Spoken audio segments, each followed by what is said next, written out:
শরিয়া ভিত্তিক দুর্বল 5 ব্যাংকের একীভূতকরণই সব সমস্যার সমাধান নয়, রয়েছে গ্রাহকদের আমানত ফেরত দেওয়া ও নতুন করে তাদের আস্থা অর্জনের চ্যালেঞ্জও। এমনটাই বলছেন বিশ্লেষকরা। সেই সাথে ব্যাংক খাতের পুনরুদ্ধারে অর্থ বছরের বরাদ্দকৃত পুরো অর্থ 5 ব্যাংকের পেছনেই ব্যয় ও বাড়তি অর্থ সংস্থানের লক্ষ্য নিয়েও প্রশ্ন আছে।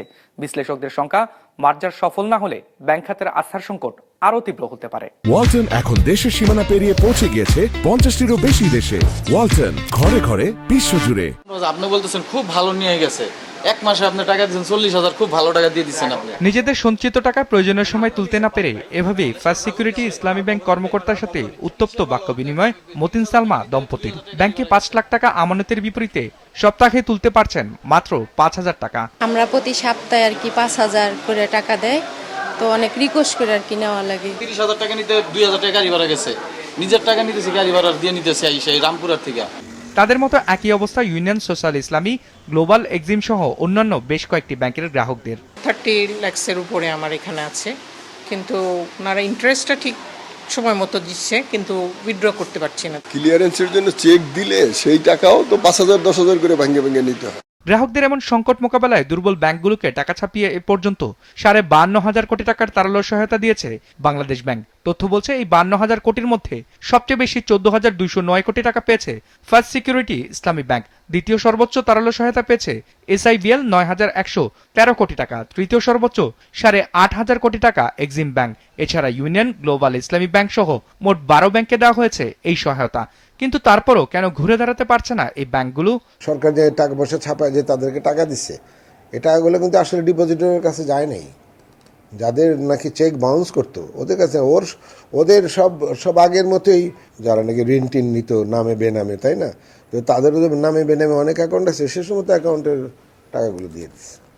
এই যখন অবস্থা, তখন শরিয়া ভিত্তিক union, global, first security, social ইসলামী ও এক্সিম ব্যাংকে একীভূত করে অক্টোবরের মধ্যে একটি ব্রিজ ব্যাংক করার উদ্যোগ নিয়েছে কেন্দ্রীয় ব্যাংক। প্রশ্ন হচ্ছে, যেখানে এই ব্যাংকগুলোর 48 থেকে 97% ঋণই খেলাপি, নতুন করে তারল্য সহায়তা পেয়েও তেমন অগ্রগতি নেই, সেখানে একীভূতকরণে কতটা সুফল আসবে? Definitely it's a very bold step. It's a bold step, বিশেষ করে যেখানে আপনার এই যে weaker bank is merging weaker bank, it's a very high stake gamble. কী হবে জানি না কেন। আর সবচেয়ে বড় কথা কি, এটা হচ্ছে একটা অন্তর্বর্তীকালীন সরকার, ইন্টারিম গভর্নমেন্ট এই স্টেপটা নিচ্ছে। আপনার যে ইলেকটেড গভর্নমেন্ট হয়তো আশা করছি ফেব্রুয়ারিতে বছর ইলেকশন হবে, maybe before March or something, আমাদের একটা elected government will be in place. তারা কীভাবে নিতে হবে? শুধু সুফল নিয়ে শঙ্কা নয়, বরং অনিশ্চয়তা আছে এই 5 ব্যাংকে একটি ব্যাংকে পরিণত করার অর্থায়ন নিয়েও। জানা গেছে একীভূতকরণের সামগ্রিক ব্যয় হবে 60,000 কোটি টাকা, যেখান থেকে সরকারের কাছ থেকে চাওয়া হয়েছে 20,000 কোটি। যদিও বাজেটে পুরো খাতের পুনরুদ্ধারে বরাদ্দ আছে 13,000 কোটি টাকা। বাংলাদেশ ব্যাংকের আমানত ট্রাস্ট থেকে 10,000 কোটি, যা কিনা সব ব্যাংকের জন্য রাখা।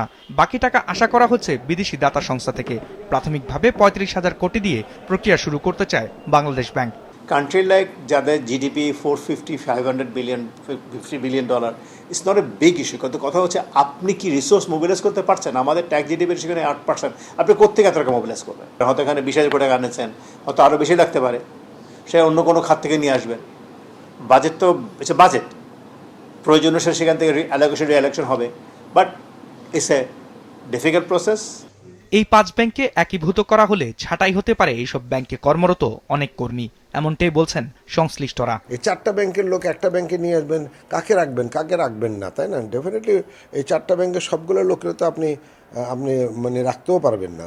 কেন্দ্রীয় ব্যাংক সূত্রে জানা গেছে, ইউনাইটেড ইসলামী কিংবা আল ফাতাহা এই দুটির একটি হতে পারে ব্যাংকটির নাম, আর মার্জারের পর সরকারি মালিকানায় চলবে ব্যাংকটি।